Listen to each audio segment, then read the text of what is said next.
Muy buenas tardes, hermanos, que el Señor nos bendiga. Y gloria a Dios porque estamos en su casa de nuevo para presentar una ofrenda de alabanza y de adoración al que vive por los siglos de los siglos. Y esta es una bendición estar en su casa, como dijo el salmista. Yo quiero aprovechar la oportunidad para leer la palabra del Señor en la primera carta de Pedro, capítulo 1, los versículos 3 al 9. Y en pantalla lo vamos a tener. Y vamos a estar de pie, hermanos, para leer esta porción bíblica, lo que significa para nosotros el pueblo del Señor. Y gloria a Dios porque Él nos ha convocado a este sacrificio de alabanza. Primera de Pedro, capítulo 1, versículos del 3 al 9, dice la palabra del Señor de la siguiente manera. Bendito el Dios y Padre de nuestro Señor Jesucristo, que según su grande misericordia nos hizo renacer para una esperanza viva por la resurrección de Jesucristo de los muertos, para una herencia incorruptible, incontaminada e inmarcesible, reservada en los cielos para vosotros, que sois guardados por el poder de Dios mediante la fe para alcanzar la salvación que está preparada para ser manifestada en el tiempo postrero, en lo cual vosotros os alegráis, aunque ahora por un poco de tiempo, si es necesario, tengáis que ser afligidos en diversas pruebas, para que sometida a prueba vuestra fe, mucho más preciosa que el oro, el cual aunque perecedero se prueba con fuego, sea hallada en alabanza, gloria y honra cuando sea manifestado Jesucristo, a quien amáis sin haberle visto, en quien creyendo, aunque ahora no lo veáis, os alegráis con gozo inefable y glorioso. Y dice el 9, obteniendo el fin de vuestra fe, que es la salvación de vuestras almas. Nosotros decimos un dicho en Venezuela: vas para el cielo y estás llorando. No, hermano, nosotros debemos estar felices porque vamos para el cielo, porque Cristo dice eso en su palabra. Y gloria a Dios por esta bendición de promesas del Señor a nuestras vidas. Y en esta tarde vamos a dar ese sacrificio de alabanza con himnos del Himnario Bautista. Y vamos a cantar dos himnos, hermanos, al inicio, que nos hablan de la seguridad y la convicción que debemos de tener en la presencia del Señor. El primero es: todas las promesas del Señor Jesús son fieles y grandes y verdaderas. Pero cántelo con gozo, hermanos, creyendo en su palabra.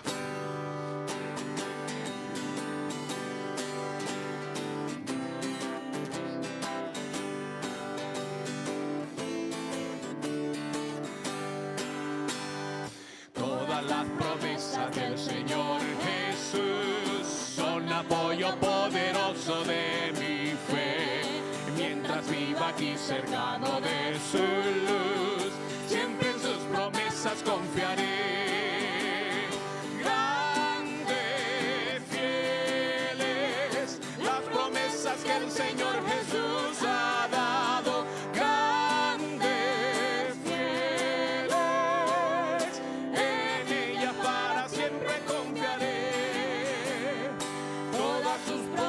Para el hombre fiel, el Señor en sus bondades cumplirá, y confiado siempre para siempre en Él, paz eterna mi alma gozará. Grandes, fieles, las promesas del Señor Jesús ha dado.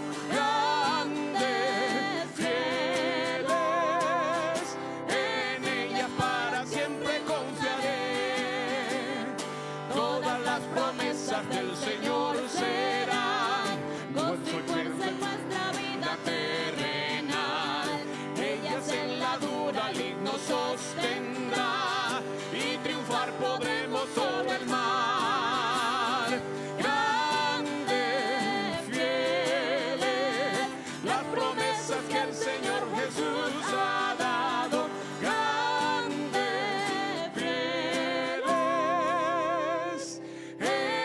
ellas para siempre confiaré. Amén. ¿Usted confiará en las promesas del Señor? Sí, hermanos, confiado porque es la palabra del Señor. Y nosotros estamos aquí no porque tenemos una religión. Yo venía pensando en el carro, ¿será que nosotros vamos a la iglesia? ¿Por qué? Es porque Cristo vive, hermano. Y ese segundo himno dice, mas yo sé a quién he creído. Nosotros sabemos que nuestro Padre Celestial está vivo. Y este himno lo declara así, mas yo sé a quién he creído. Él es poderoso. Y cántelo con gozo así.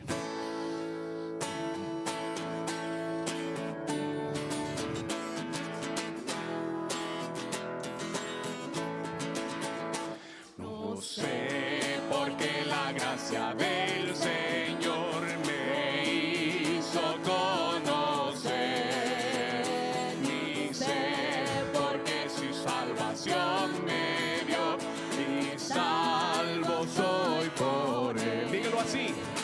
Mas yo sé a quién he creído, y es poderoso para guardarme, y en ese día glorioso iré a morar con él.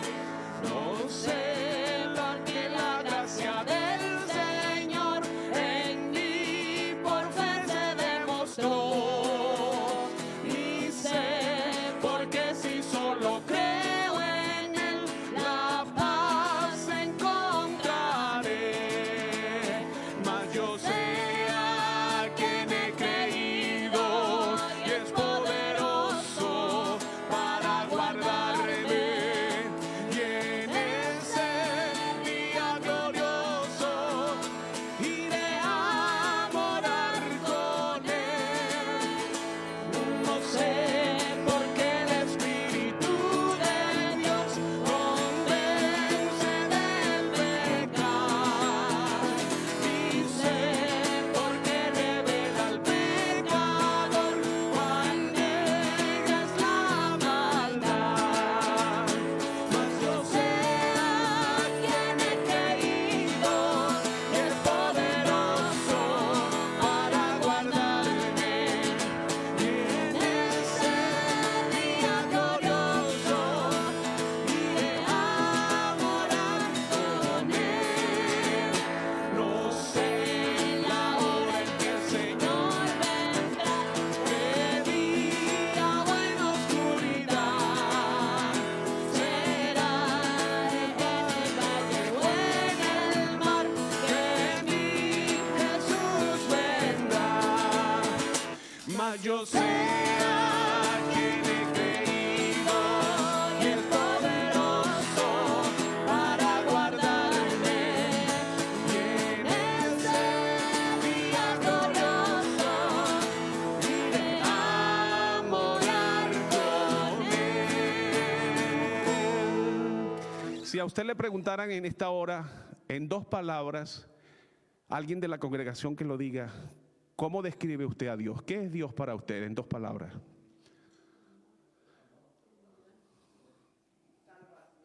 Salvación. Amor. Yo sé que ustedes tienen las mascarillas, pero díganlo. Vida eterna. Qué importante. ¿Qué otro?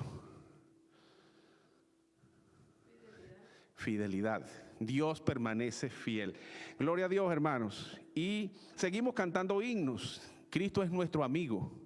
Él es nuestro amigo fiel. Le vamos a cantar así al Señor. Oh, qué amigo nos es Cristo.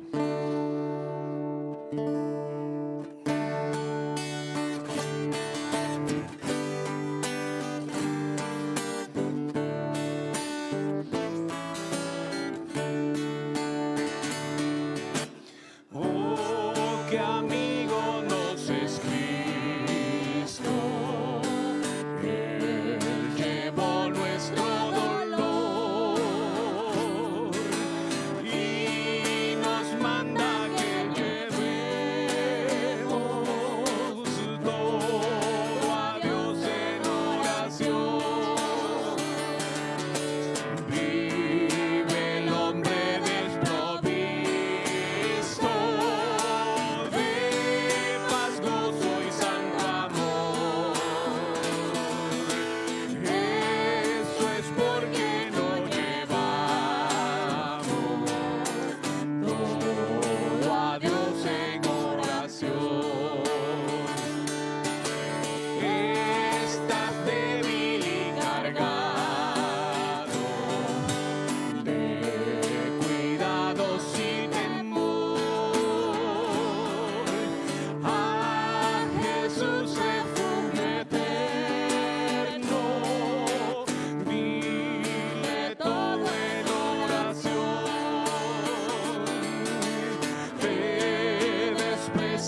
Cristo podemos confiar.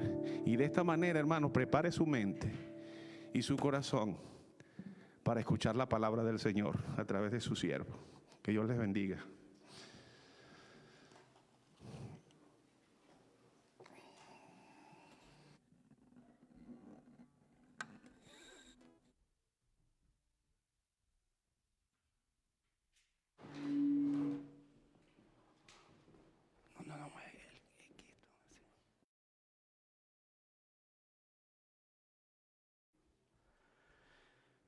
Buenas tardes, hermanos.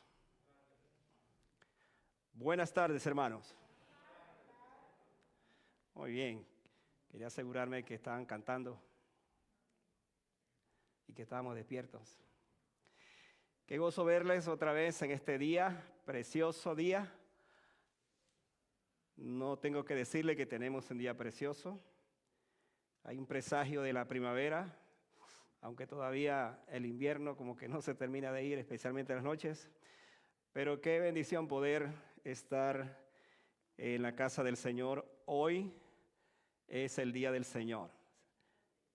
Y nos gozamos al saber que nos reunimos precisamente para poder reconocer a ese Dios maravilloso que nos ha dado tanto. Gracias, hermano Kiko con su equipo, Carlos, por traernos esos himnos, que es bueno recordarlos. Casi nunca, o casi en este tiempo ya no se cantan los himnos, y creo que es bueno recordar que estos himnos le dieron la razón de ser al pueblo de Dios, al pueblo cristiano a través de la historia. Y son himnos tan preciosos, son himnos que nos recuerdan las promesas del Señor, nos recuerdan el sacrificio del Señor, nos recuerdan la teología, la doctrina, en fin, todo lo que nosotros creemos de alguna otra manera están plasmados en un himno que Dios lo inspiró en el pasado y todavía lo tenemos como parte de nuestros cantos. Así es que gracias al Señor por esa bendición. Bienvenidos entonces a la casa del Señor, ustedes que están ya con nosotros, los que se unen a través de la transmisión que hacemos en vivo. De igual manera les damos la bienvenida y esperamos que esta tarde usted se goce otra vez con nosotros. Vamos a ir a nuestra Biblia, vamos a retomar nuestros mensajes, la serie de sermones que estamos trayendo en la carta de Pablo a los Colosenses. Estamos ubicados en el capítulo 3. Este es un mensaje que, igual que el otro, tuvo algunas interrupciones. Gracias al Señor que hoy por fin lo vamos a predicar. ¿Cómo se titula el mensaje de hoy? Repítanlo. ¿Cómo se titula? Los pecados del carácter. Imagínense, este es el tema que vamos a tratar hoy. Los pecados del carácter. Y está basado en Colosenses capítulo 3, versículos 8 al 11. ¿Qué tal si lo leemos todos al unísono? Otra vez Colosenses capítulo 3, versículos 8 al 11. Y lo vamos llevando así porque todo este capítulo todavía tiene muchas cosas que decirnos, que hablarnos, y por eso lo vamos a ir exprimiendo poco a poco ese texto. Colosenses capítulo 3, versículos 8 al 11. Vamos a repetirlos todos juntos, por favor. Leamos desde el 8. Pero ahora dejad también vosotros todas estas cosas: ira, enojo, malicia, blasfemia, palabras deshonestas de vuestra boca. No mintáis los unos a los otros, habiendo despojado del viejo hombre con sus hechos, y revestidos del nuevo, el cual conforme se va renovando hasta el conocimiento pleno, donde no hay griego ni judío, circuncisión ni circuncisión, bárbaro ni escita, siervo ni libre, sino que Cristo es el todo y en todo. Hasta allí, hasta el versículo 11. Vamos a repetir todos el versículo 8, todos juntos repitamos otra vez. Pero ahora dejad también vosotros todas estas cosas: ira, enojo, malicia, blasfemia, palabras deshonestas de vuestra boca. Vamos a orar al Señor, vamos a pedir que esta tarde Él nos hable. Yo quiero animarle a que usted en su corazón ahora ore, hable con Dios Y dígale allí en su corazón: Señor, necesito esta palabra esta tarde. Necesito que tú me ayudes a examinar, a revisar mi vida, mi condición, mi carácter. Yo no sé si el Señor, de qué manera le va a hablar esta tarde, pero pídale al Señor que le hable. Y si hay algo en particular en esta palabra que usted la necesita, pues dígale al Señor allí en oración: Señor, habla, como dijo el joven Samuel, habla que tu siervo oye. Abra su corazón y ore al Señor así. Padre, en esta tarde oramos para que tu palabra preciosa que hemos leído pueda encontrar un lugar especial en nuestros corazones. Todos nosotros llegamos a tu casa con diferentes necesidades. Algunos con una pena muy grande en su corazón, algunos con dudas, algunos con algún problema personal, algunos con alguna situación en sus casas, algunos con alguna carencia de trabajo, de dinero, algunos carentes de afecto, de cariño, de amor. Señor, solo tú sabes cómo llegamos a tu casa, pero lo que sí estoy seguro es que tu palabra nos habla, y tu palabra siempre tiene un mensaje vigente y de importancia para nuestras vidas. Te damos gracias pues porque tu palabra hoy una vez más nos hablará. En el nombre de Jesús. Amén. Pueden sentarse, muchas gracias. El mensaje pasado, no sé si recuerdan, el último que tuvo que ver con esta serie, fue acerca de los pecados que tienen que ver con nuestro cuerpo, y hablamos de ese tema. Ese pasaje nos increpó acerca de la importancia que tiene de atender entonces aquello que es o que se constituye en una verdadera amenaza para nuestro cuerpo desde el punto de vista de nuestra relación con el Señor. Ese fue el énfasis que tuvimos. El imperativo de ese entonces era: haced pues morir lo terrenal en vosotros. Eso lo dice por allá el versículo 5 precisamente nos dice eso. Ahora encontramos en el texto de hoy otro imperativo, y ese imperativo comienza precisamente en el versículo 8, cuando dice: pero ahora dejad también vosotros. El imperativo de hoy es dejad también vosotros. Y hay algo muy significativo en esta palabra, y es porque nos va a presentar entonces una lista bien completa.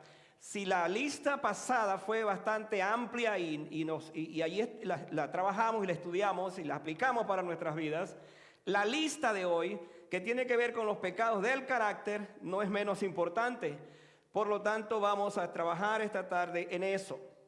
El desafío de este pasaje es que los creyentes no deben ser conocidos por vivir un estilo de vida contrario precisamente a lo que ya ahora son. La Biblia dice que esto éramos antes, que así vivíamos, que así pertenecíamos a esa vida, pero que ahora estamos viviendo una vida totalmente distinta, diferente. Un escritor llamado John Rutten ha dicho: un caballero es uno que considera los derechos de los demás antes que los suyos, los sentimientos de otros por encima de los de él. El asunto es que uno debe preocuparse más por su carácter que por su reputación. Y añade: el carácter es lo que uno realmente es. La reputación es solo lo que la gente piensa de nosotros. La idea entonces es: ¿cómo me conoce la gente? ¿Por mi carácter o por mi reputación? Ahí entonces tendríamos nosotros que responder a esta pregunta. Hay muchas cosas en nuestro carácter que nos impiden algunas veces avanzar en la vida cristiana. Si esta tarde le preguntara: ¿tiene usted un buen carácter?, usted va a responder en su intimidad: ¿tengo yo un buen carácter? Y si no es así, entonces va a preguntarse: ¿por qué no tengo un buen carácter? ¿Qué cosas impiden para que yo tenga un buen carácter? Son preguntas que vamos a estar respondiendo esta tarde.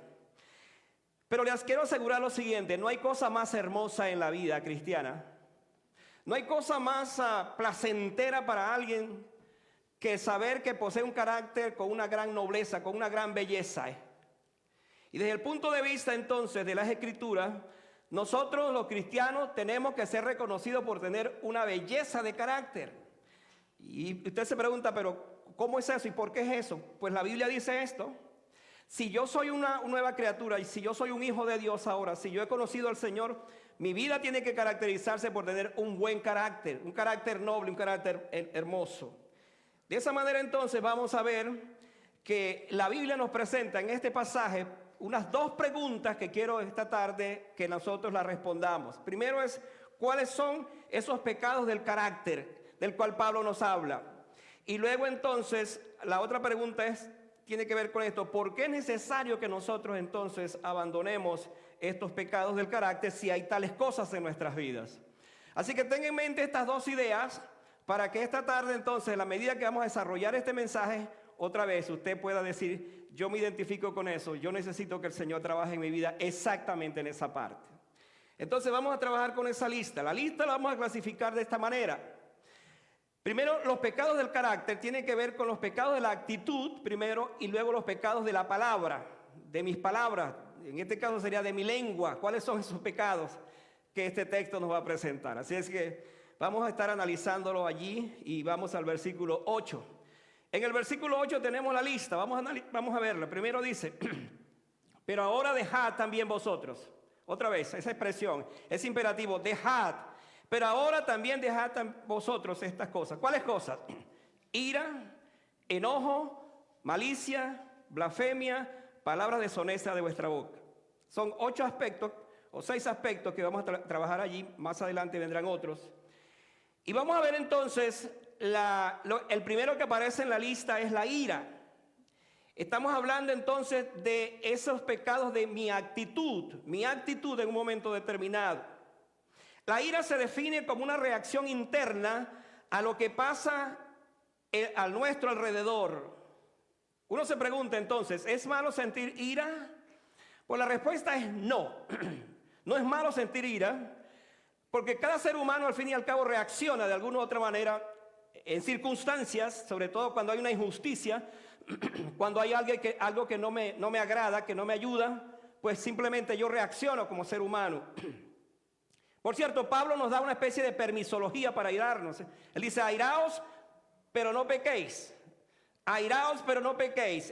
Como que nos pone ciertos límites en ese aspecto. Entonces, esto sería lo que él llamaría la ira permisiva. Hay una ira que se permite en nuestras vidas, pero por supuesto, allí es donde tenemos que trabajar con esto. Hay una ira, por ejemplo, que encontramos en la Biblia, donde hay hombres que frente a ciertas circunstancias, ciertas situaciones, ciertas injusticias, ellos se airaron. Por ejemplo, por allá tenemos en Nehemías 5:6, Nehemías fue llamado para hacer la reconstrucción del muro de Jerusalén y también en parte de la ciudad de Jerusalén, pero especialmente el muro. Y él se dio cuenta cómo el mismo pueblo, los mismos líderes religiosos, habían hecho de la usura un gran negocio y estaban estafando a sus conciudadanos, estaban estafando a sus propias familias. Y entonces él reacciona contra eso de una forma muy airada. Y la Biblia nos va a decir precisamente eso en Nehemías 5:6, cómo él se opuso frente a aquello. Pero el caso más notable que tenemos en la Biblia de alguien que se llenó de ira frente a una situación muy específica fue nuestro Señor Jesucristo. Cuando uno lee la historia de Jesús, se encuentra con él yendo hacia el templo antes de ir a la cruz. Y dice que vio en el templo cómo la gente había hecho del templo un gran negocio, un gran comercio. La Biblia dice que habían convertido la casa de Dios como cueva de ladrones.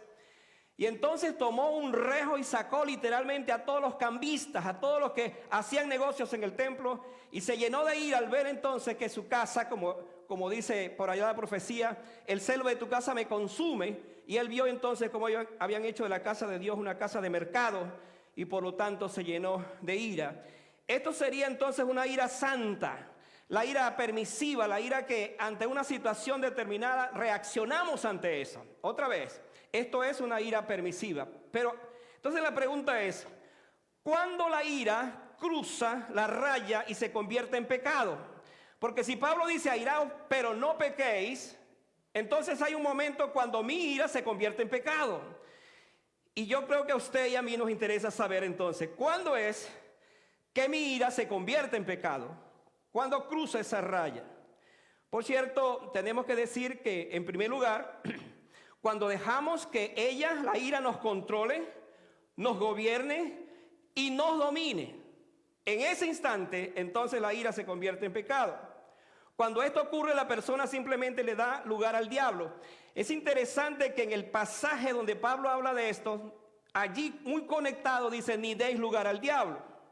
Entonces, cuando un creyente entra en una ira descontrolada, que se convierte en pecado, no solo se convirtió en pecado, pero también le dio lugar a Satanás. Yo he explicado varias veces esto, cómo es que un cristiano le da lugar a Satanás.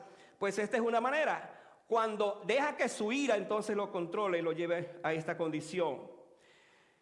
Tenemos ejemplos en la historia acerca de esto. El caso de Caín, por ejemplo, es un caso muy conocido en el Antiguo Testamento. Cómo él se levantó con su ira y entonces no tomó en cuenta el consejo de Dios, se levantó y mató a su hermano. Es el primer homicidio, el caso de homicidio que tenemos en la Biblia, por el enojo, porque simplemente él se dio cuenta que Dios no miró con agrado su ofrenda, mas sí la ofrenda de su hermano, y se levantó y lo mató. Ahí tenemos ese caso. Ahora, la próxima palabra es enojo. Y aquí viene algo interesante que quiero que usted me siga muy de cerca para entender este aspecto.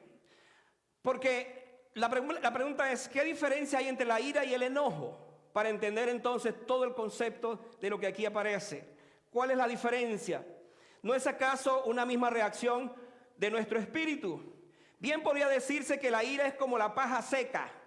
¿Han visto eso? Sobre todo cuando vemos un incendio, que la paja seca se quema pero rápido y ahí se queda. Entonces, ¿cuál es la diferencia? Pudiéramos ver entonces que cuando usted se encuentra en un lugar que se quema y de repente hay una raíz, hay un árbol que tiene una raíz fuerte y ese árbol agarra candela, allí entonces comienza a quemarse y a quemarse y a quemarse y dura días y días quemándose. Entonces, cuando uno está tratando de explicar este concepto de la ira y el enojo, estamos hablando de aquella situación donde la ira es algo que viene rápido y se va, pero el enojo es aquello que se queda quemando, si me permite la palabra, en nuestras vidas, y se está quemando y se está quemando y se está quemando. Yo tengo una experiencia muy dolorosa de esto, de hablar de estos términos de algo que se quema. El caso específico de una raíz de un tronco. Siendo muy niño, acostumbrábamos allí en mi casa, en el campo, a correr en el campo precisamente, y en una de esas oportunidades se había quemado mucho el campo y andábamos saltando de un sitio a otro. A mí me encantaba eso. Y en una de esas oportunidades traté de saltar de un sitio a otro y en el espacio, ahí en el centro, una raíz precisamente se había quemado. Yo pensaba que todo estaba normal. No logré cruzar la otra parte y caí exactamente allí. ¿Qué había debajo? Brasas, muchas brasas, y mi pierna se enterró hasta lo profundo allí. Bueno, imagínense en el resto de la historia lo que pasó. Y esto me vino a mi mente mientras preparaba este mensaje, para que ustedes entiendan la diferencia entre la ira y el enojo. Estamos hablando entonces que el enojo es aquello que queda, que se está quemando, que queda allí por cierto tiempo, y entonces se mantiene, y si yo no saco eso de mi corazón, entonces la ira se convierte en enojo, y el enojo entonces se convierte en una raíz de amargura, y esa raíz de amargura entonces me hace vivir una vida infeliz. ¿Se acuerdan del caso de Jacob y Esaú, verdad? Jacob engañó a su hermano Esaú, y Esaú vivió por 20 años, escuche esto, por 20 años con un enojo. Él dijo, el día va a llegar cuando mi padre va a morir y yo me vengaré de mi hermano, lo voy a matar. Por 20 años vivieron esta situación. Bueno, la historia termina con un final feliz, porque Dios cambió el corazón de Esaú, y cuando fueron al encuentro, mientras que Jacob pensaba que su hermano, que venía con 400 hombres, y él apenas traía ovejas, niños muy pequeños, sus esposas y todas sus ganancias, él entonces dijo, seguramente me va a matar. Y utilizó una estrategia allí de poner a una de las esposas al frente con los niños, con las ovejas. Pero al final, la historia nos dice que Esaú, pues simplemente Dios le habló y lo precisó acerca de la importancia que tenía ya de no seguir con ese enojo en su corazón. Y posterior a eso hubo una reconciliación y vivieron felices los dos. El enojo, mis amados hermanos, es un pecado. Otra vez, la ira permisiva es bíblica. Pero el enojo no es permitido toda vez que se convierte en un pecado. Yo debo entonces revisar hasta dónde hay enojo en mi corazón. Yo he sabido como pastor de personas, de creyentes, que viven con un enojo por mucho tiempo. No han sido capaces de perdonar a otra persona. Y hermano, cuando yo estaba estudiando esto esta semana, me di cuenta de un detalle que no me había percatado lo que esto dice. Leemos tantas veces el Padre Nuestro. Nos regocijamos muchas veces hasta decirlo de memoria. Pero hay un texto ahí en la palabra del Señor que dice que si yo no perdono no perdono las ofensas a aquellos que me han ofendido, entonces vuestro Padre Celestial tampoco me perdonará a mí las ofensas. Y cuando uno lee ese texto dice, bueno, si Dios no me perdona mis pecados, yo no voy al cielo. Por lo tanto, estamos en presencia de una situación, hermanos, muy seria. Y es que si yo todavía guardo un rencor, un enojo contra un hermano y no he sido capaz de perdonarlo, entonces debo saber que yo no voy a entrar al cielo. Así de simple. No me pregunten acerca de esta teología porque les estoy hablando lo que la Biblia dice, desde el punto de vista de aquellas situaciones donde nosotros podemos encontrarnos en un momento así. La otra palabra es la malicia. La palabra malicia en griego es kakia y su significado es aquello que tiene una inclinación al mal, con énfasis en el engaño y en la falsedad. ¿Debe un cristiano tener malicia? Es la pregunta.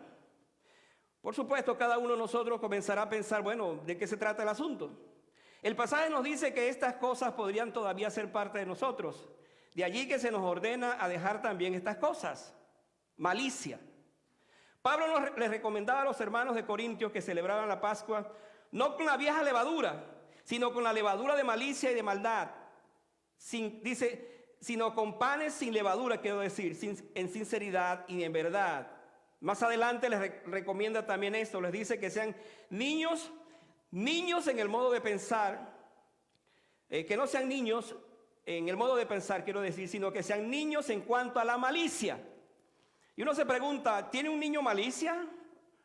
Un bebé que apenas está descubriendo la vida, no tiene malicia, porque su vida es tan natural, tan transparente, porque obviamente no tiene nada que ver con el aspecto del pecado. Entonces, Pablo recomienda, en este caso específico, a la iglesia, al creyente, al Hijo de Dios, que no debe tener esta parte en su vida, la malicia. ¿Y por qué decimos esto? Porque una persona que está llena de malicia está llena de maldad todavía. La Biblia nos dice a nosotros, en todo caso, que tengamos espíritu de discernimiento. Es muy distinto. Yo debo tener un espíritu de discernimiento para saber si hay algo que está malo dentro de la congregación o con algún hermano. Eso se llama espíritu de discernimiento.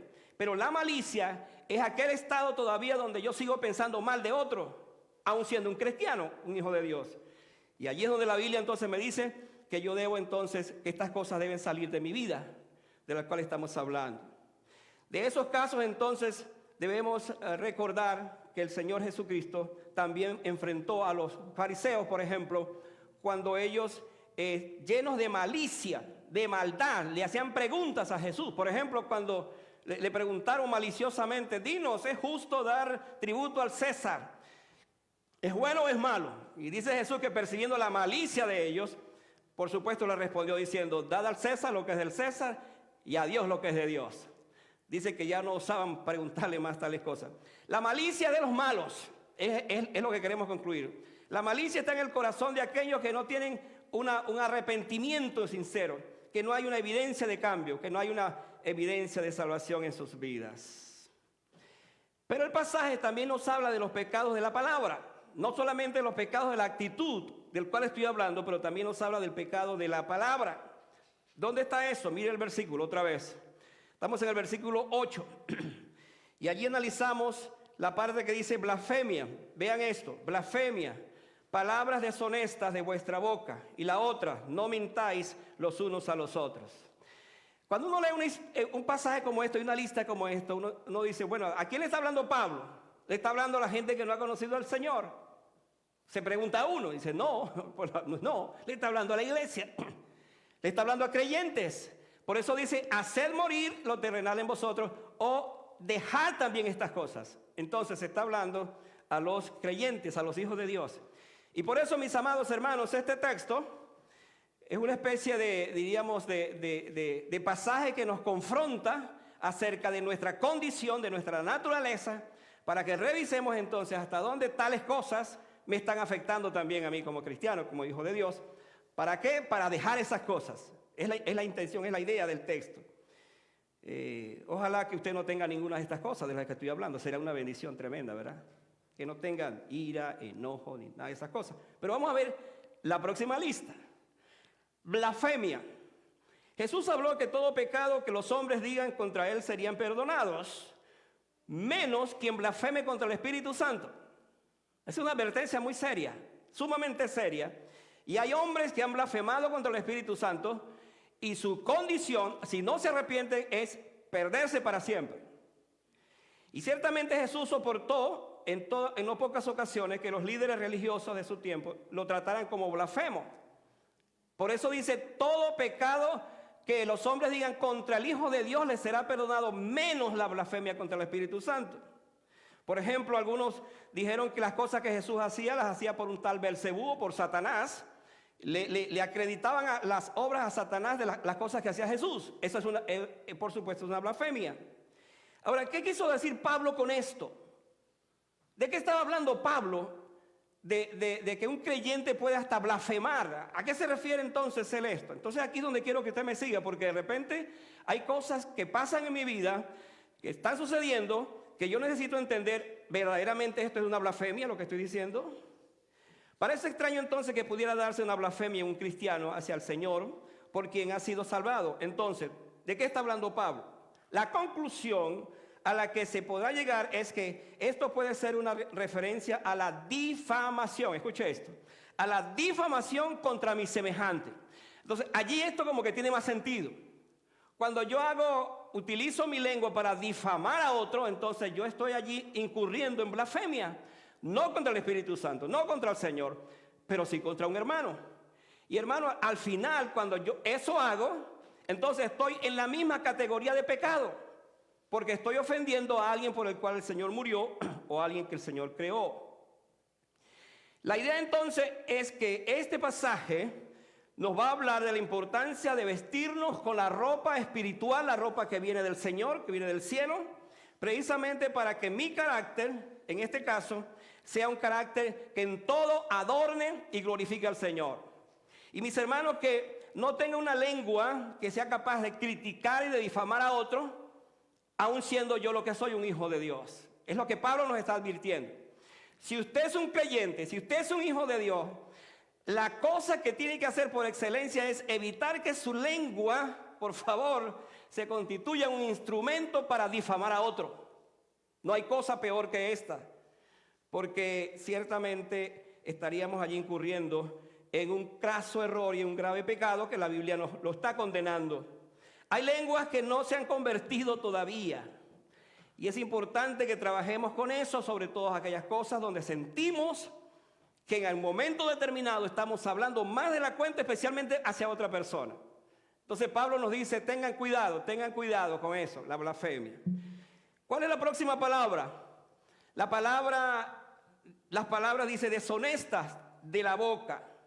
Otras palabras que Pablo utiliza para esto es, por allá en Efesios 4:29, es palabras corrompidas, según este pasaje.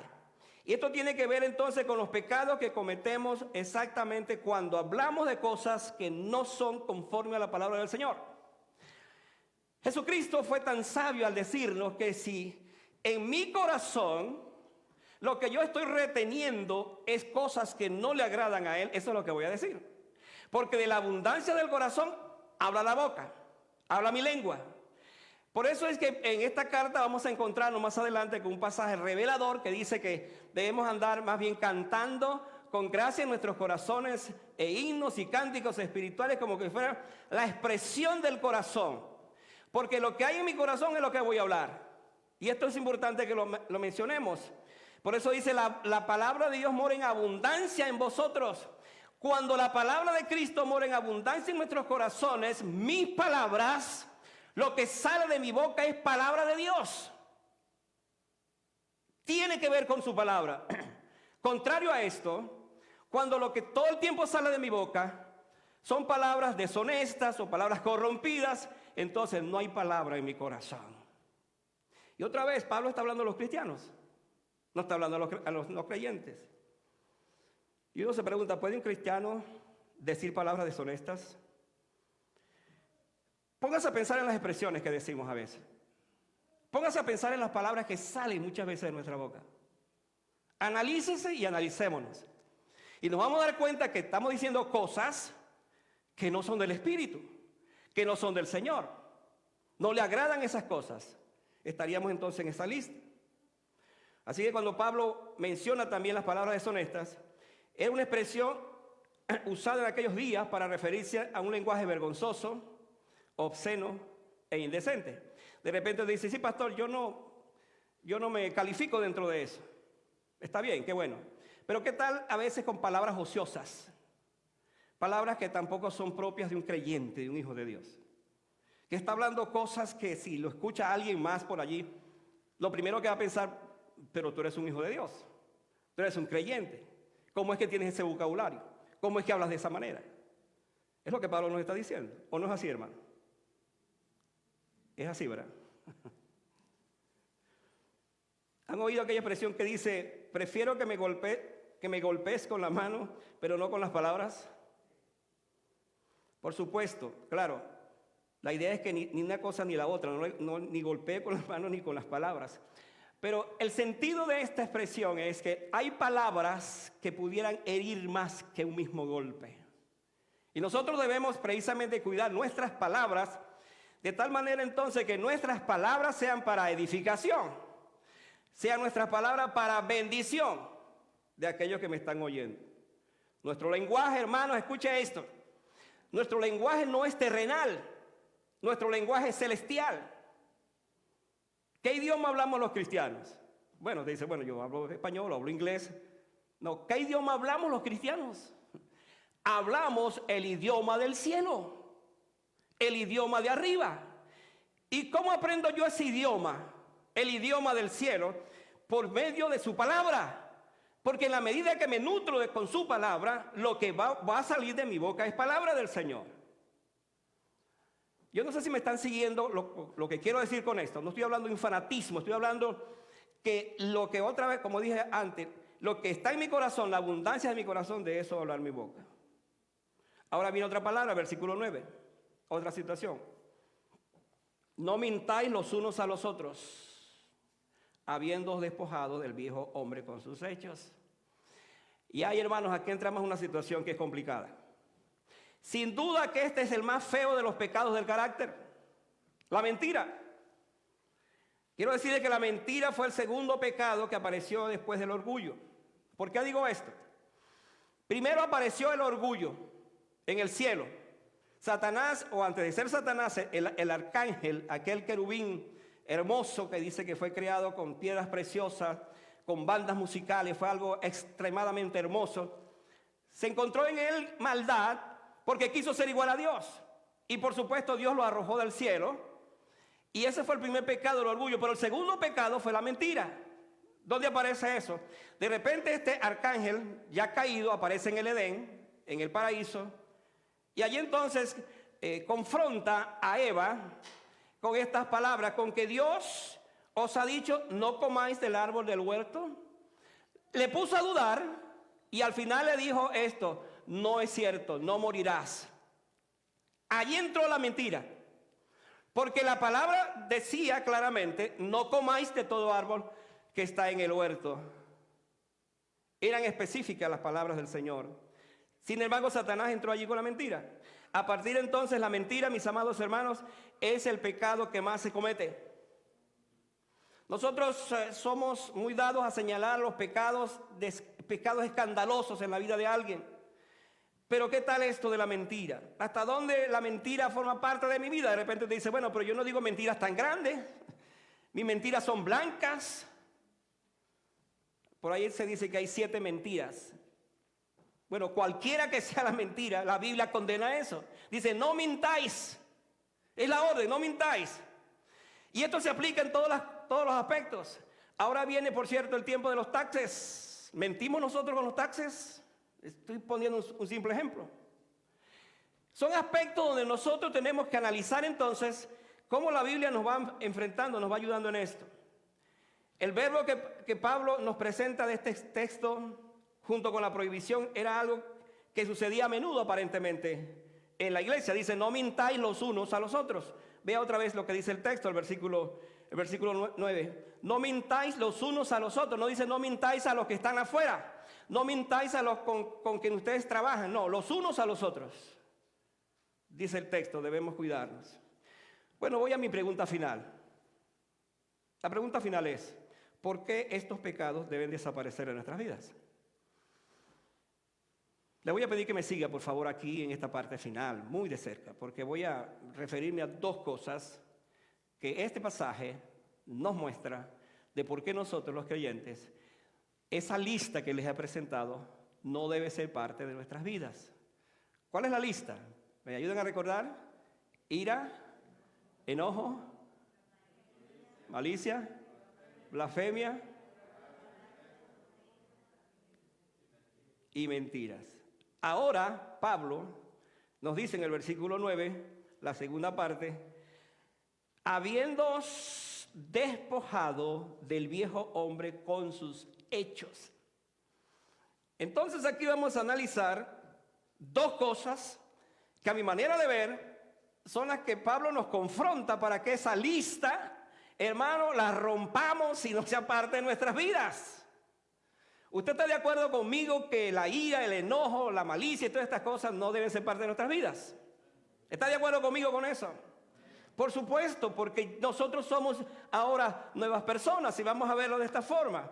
Dice entonces el versículo, habiendo despojados del viejo hombre con sus hechos. Aquí está la primera parte.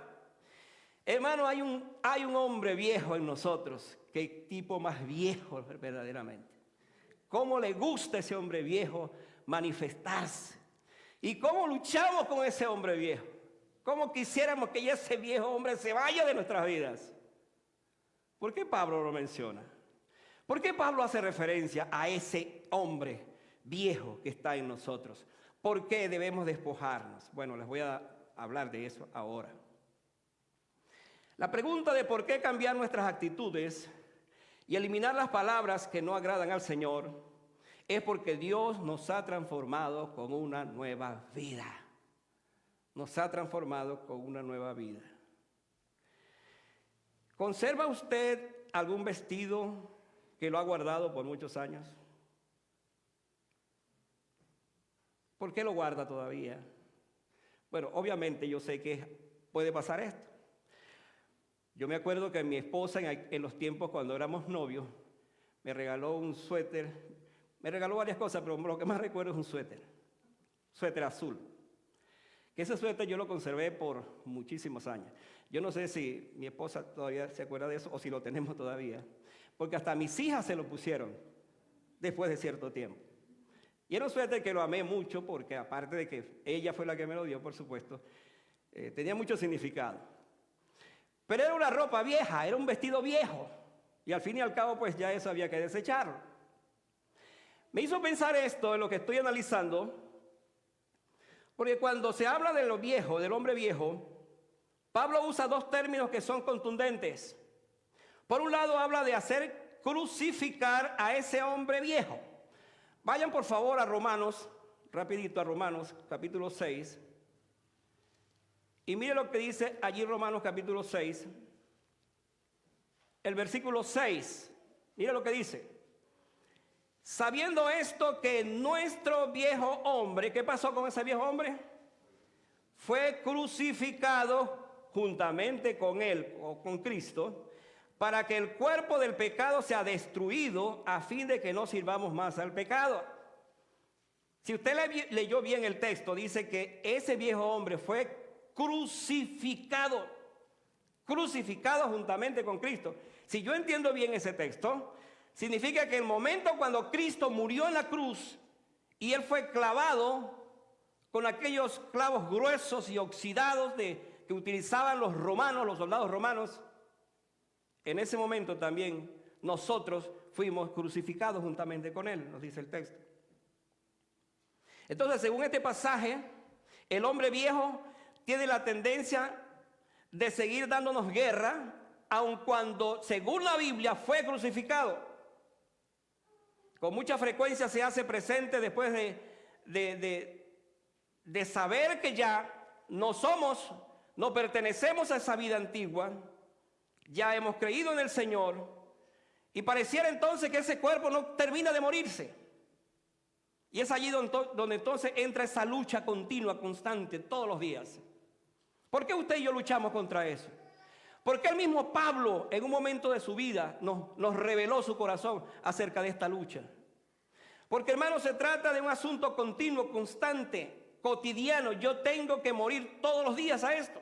El mismo Pablo dijo en una oportunidad que cada día muero. Es una determinación. Cada día tengo que morir porque me enfrento a eso. Y si no, hermano, piense un poquito cuando usted se levanta y ni siquiera tiene tiempo de orar y agarra su carro y se va para su trabajo. De repente tuvo un problema con su esposa y así se va. Y se olvidó de todas las cosas de lo que es, y allí va quizás diciendo cosas y hablando cosas y enojado consigo mismo, con su esposa, con sus hijos. ¿Qué pasó allí, hermano? Se activó el hombre viejo. Y ese hombre viejo entonces le va a acompañar durante todo el día y regresa otra vez con ese hombre viejo, otra vez. Y ahí sigue la situación. Entonces, lo que la palabra nos está diciendo es que nosotros debemos despojarnos. Despojarnos. La palabra que se utiliza acá es la misma que usaron cuando Esteban fue apedreado. ¿Ustedes se acuerdan de esa historia? La historia de Esteban cuando fue apedreado. Es interesante esa historia porque dice que los hombres que desnudaron a Esteban para apedrearlo, pusieron por cierto su ropa al lado de un joven llamado Saulo, que posteriormente se conoció como Pablo. Pero a mí me llamó la atención este pasaje, con esta palabra, despojarse, porque le quitaban la ropa. Y hermanos, simplemente piensen un momento. Las piedras que comenzaron a golpear la cabeza de Esteban y su cuerpo, no tenía protección, no tenía vestido. Por lo tanto, el castigo era peor todavía, más duro todavía. La idea de este texto es que así nosotros debemos despojarnos de ese viejo hombre para que los golpes, vamos a hablar en otros términos, puedan entonces sensibilizarnos de tal manera que podamos nosotros entender que es así como el Señor quiere que nos desvistamos para entonces tener lo que dice el versículo 10, mi segunda parte, que es ponernos el vestido nuevo. Mira lo que dice el versículo 10. Y revestido de nuevo, despojado del viejo, revestido del nuevo, el cual conforme a la imagen del que lo creó, qué lindo esto, dice, se va ¿qué? Renovando hasta el conocimiento pleno. He aquí, hermanos, una belleza de lo que significa un carácter cristiano. Un carácter que está identificado por esa nueva vida, esa nueva naturaleza. Tiene que ver, por supuesto, con un hombre que está revestido otra vez. Hay una diferencia cuando nos quitamos la ropa sucia y nos ponemos la nueva, ¿no es cierto? Especialmente cuando usted viene de un día de trabajo bien sudado. Olvídese, usted quiere quitarse esa ropa, bañarse, quitarse esa ropa y ponerse un traje nuevo, fresco. Eso es parte de eso mismo, de esa condición de que usted quiere algo fresco, nuevo. Pues la Biblia nos habla de esto. Nos habla de la importancia de algo nuevo, algo totalmente distinto. Hoy le estoy poniendo dos ejemplos de mi propia vida y disculpen que lo haga, pero ¿qué tiene que ver con lo que estoy hablando? Yo nací en un pueblo donde, mi primo Kiko tiene que recordarse de eso, donde nuestros padres, por supuesto, eran muy pobres, sumamente pobres, y teníamos, en mi caso particular, quiero hablar de mi caso particular, la oportunidad de estrenar dos veces al año, en Navidad y Año Nuevo. Eran las únicas 2 veces. Entonces nosotros, los de mi familia, mis hermanos, por supuesto aguardábamos la época de Navidad y de Año Nuevo para vestirnos. Y era la única vez en el año que estrenábamos. Ahora imagínense usted una Navidad donde no se estrenara. Teníamos nosotros que economizar ese pantalón, esos 2 pantalones y 2 camisas para el resto del año. Esto planteaba un problema porque a la medida que uno iba creciendo, pues por supuesto la camisa o el pantalón pues comenzaba a verse muy distinto. Y hacíamos ciertos trucos en ese tiempo para ver si los pantalones pues lo podíamos allí estirar y las camisas y todo eso. Uno pasó por ese tiempo. La expectativa, esto es lo que quiero decir, la expectativa más grande para nosotros y para mí en lo particular era que llegara diciembre, el 24, el día de los estrenos, así lo llamamos. Y otra vez, cuando mis padres no podían darme eso, hermano, esa era la peor cosa que podían decirme. Por la ilusión de estrenar algo. Y así puede estar durante todo el tiempo. Yo meditaba acerca de esto, hoy por supuesto, cuando el Señor ha hecho tantas cosas buenas y nuevas en nuestras vidas. Y vivimos en un país donde hay tanta abundancia de ropa y de tantas cosas. A veces yo veo mi closet y digo, Señor, tengo que recordar mi infancia, tengo que recordar aquella época y ver entonces cómo tú nos has bendecido tan grandemente. Qué cosa es Dios, qué maravilloso es el Señor. Pero vino a mi mente esta figura, hermano, con la cual quiero ilustrar esta parte, para decir que no hay cosa más agradable que algo nuevo, No estoy diciendo que las cosas viejas no sirven para nada, por favor. Estoy hablando desde el punto de vista del significado de algo que sea nuevo. Y entonces, Pablo, volviendo entonces a la aplicación, nos dice que nosotros ahora conocimos a un hombre y ese hombre es nuevo. Y tenemos que vestirnos de ese hombre nuevo. Y entre esas cosas de ese hombre, entonces, que ese hombre se va renovando, dice, renovando. ¿Qué significa eso? Por allá, precisamente, en Romanos capítulo 12, volviendo ahí a Romanos, mire lo que dice ahí Romanos, hablando de esto. Así que, hermanos, os ruego por la misericordia de Dios que presentéis vuestros cuerpos en sacrificio vivo, santo, agradable a Dios, que es vuestro culto racional. Ahora, escuche esto. No os conforméis a este siglo, sino transformaos por medio de la renovación, otra vez, de vuestro entendimiento, para que comprobáis, jóvenes, escúcheme, para que comprobáis. ¿Qué vamos a comprobar? Cuál sea la buena voluntad de Dios. ¿Cómo es la voluntad de Dios? Agradable y perfecta. Agradable y perfecta. Yo concluyo esta tarde diciendo lo siguiente. No sé quién escribió el siguiente pensamiento, pero me llamó la atención este pensamiento que quiero dejar con ustedes y aplicar todo esto que he dicho esta tarde.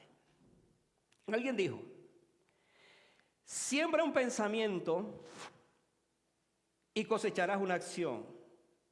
Siembra una acción y cosecharás un hábito. Siembra un hábito y cosecharás un carácter. Y me encanta esto. Siembra un carácter y cosecharás un destino. Siguiendo lo que Pablo nos está hablando aquí, yo diría entonces que el carácter determina la clase de mujeres y hombres que somos. Nosotros no podemos darnos el lujo de seguir diciendo, es que mi carácter es así. Es que yo soy así. No, si usted es así, es porque no ha sido de otra forma, porque Cristo no lo ha transformado. Así de simple. Si Cristo lo ha transformado, usted es otra persona. Usted tiene otro carácter. ¿Cuál es el carácter de un cristiano? Se lo pongo muy simple. Muy simple se lo pongo. El fruto del Espíritu es amor, gozo, paz, paciencia, benignidad, bondad, fe, mansedumbre y templanza, y contra tales cosas no hay ley. Entonces, ¿quiere usted saber cuál es el carácter de un cristiano? Pues usted manifiesta el fruto del Espíritu. Y al usted manifestar el fruto del Espíritu, entonces usted es un hombre nuevo, tiene un vestido nuevo, tiene una mente renovada y su vida es el reflejo de ese carácter. No es un carácter feo, que la esposa apenas lo escucha hablar y ya está temblando, ya está metiéndose por allí, o viceversa también. O los hijos, por ejemplo. Entonces estamos hablando, hermanos, de algo donde precisamente el Señor nos confronta con su palabra, para que nosotros nos demos cuenta entonces qué tipo de carácter tenemos. Les resumo entonces todo lo que estoy diciendo.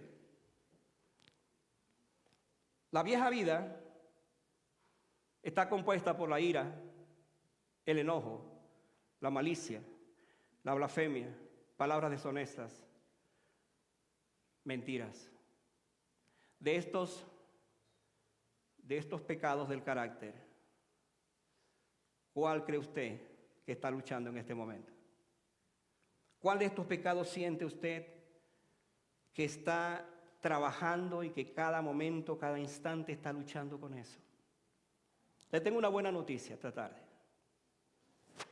La buena noticia es que cuando nosotros humildemente reconocemos nuestra condición, nuestro carácter, y dejamos entonces que la obra preciosa del Señor, por su Espíritu Santo, comience a trabajar en nuestros corazones, entonces comenzamos a tener un carácter tan distinto, tan diferente,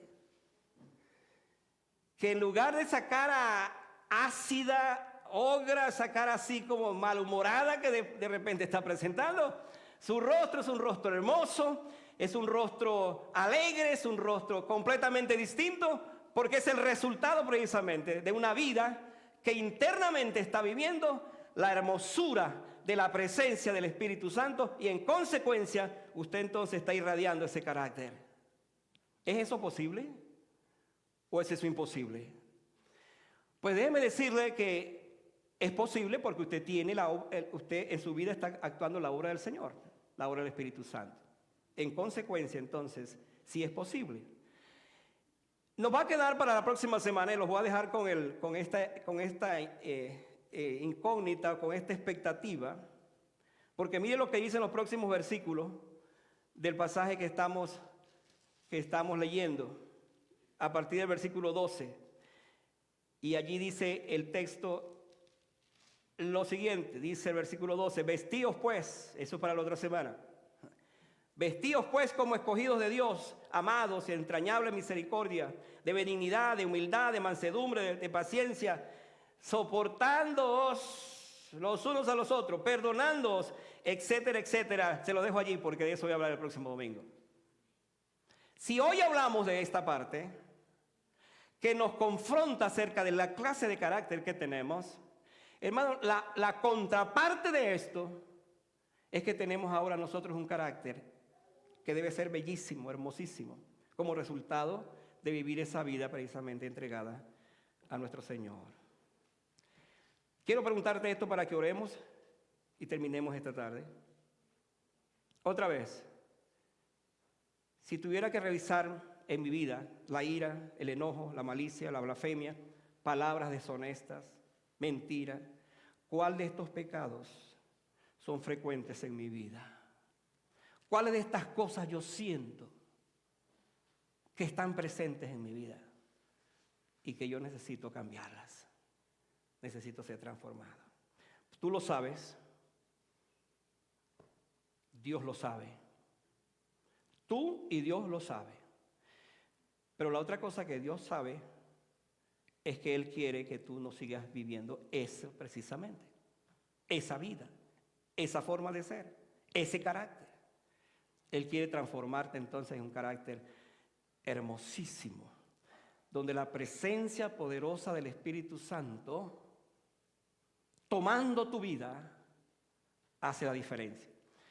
Me acuerdo ese texto que dice que Dios no nos ha dado espíritu de cobardía, sino de amor, de poder y de dominio propio. Ese es el espíritu que Dios nos ha dado, y ese es el espíritu que mora en nuestras vidas. Vamos a estar de pie para que oremos al Señor esta tarde.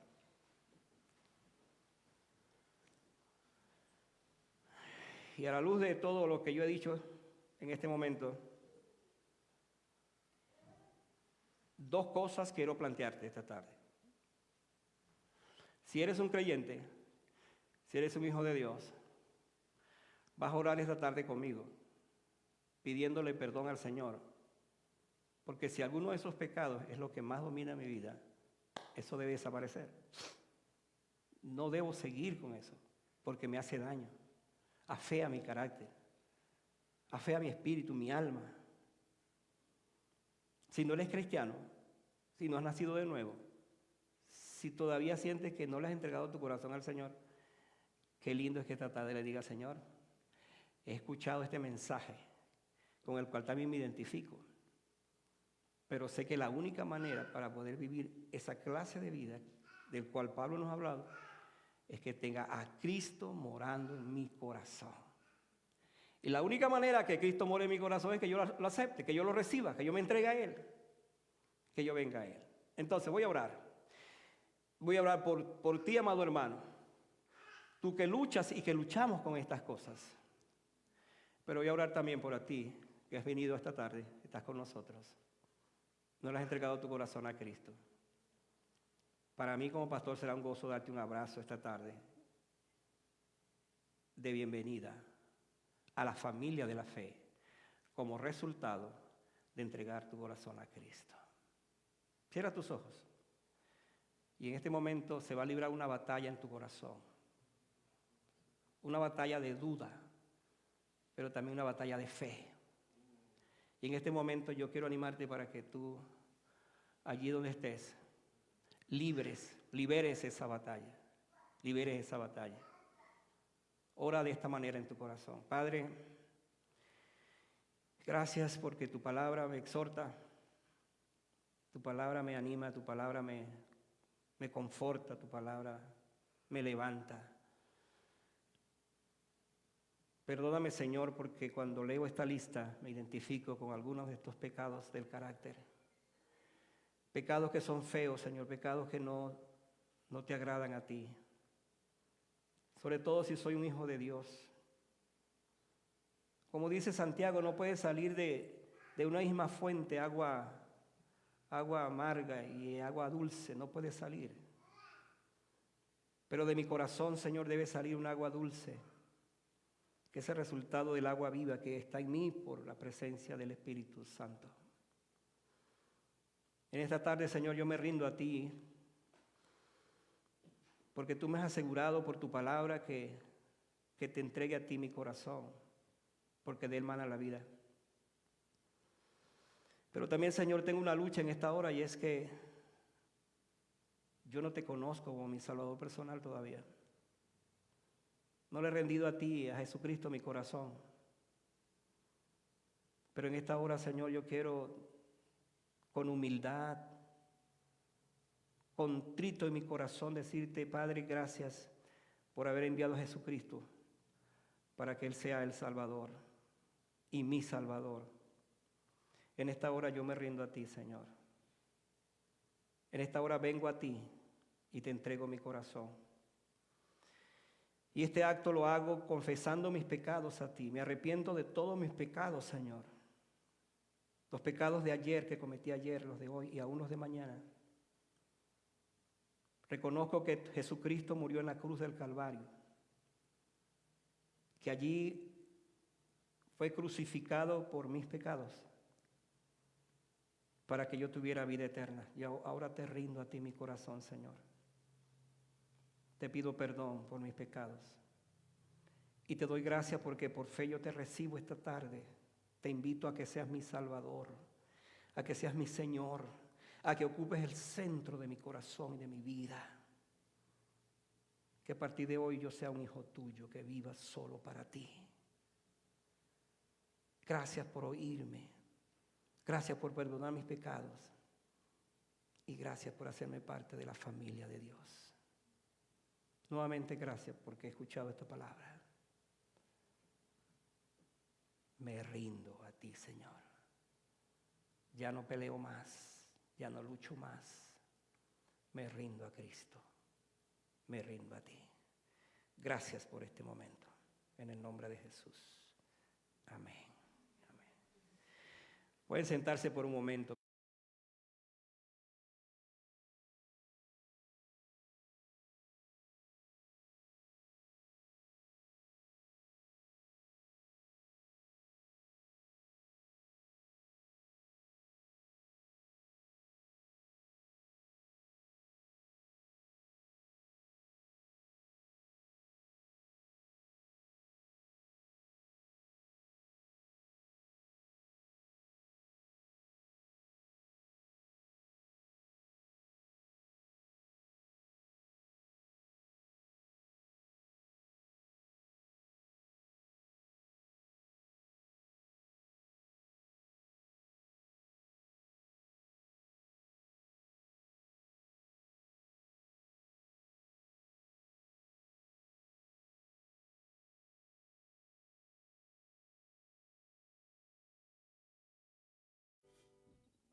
situación. Me da miedo decir que yo soy cristiano en mi trabajo. Mejor no digo que soy cristiano. Porque si la gente sabe que soy cristiano, va a decir, para yo ser cristiano como fulano, no voy a ser cristiano. Pero el Señor nos dice que a donde nos paremos, demos testimonio de que somos hijos de Dios. Y esta canción habla, dice que no debemos de tener temor, porque el Señor nos va a dar la victoria con nuestros testimonios.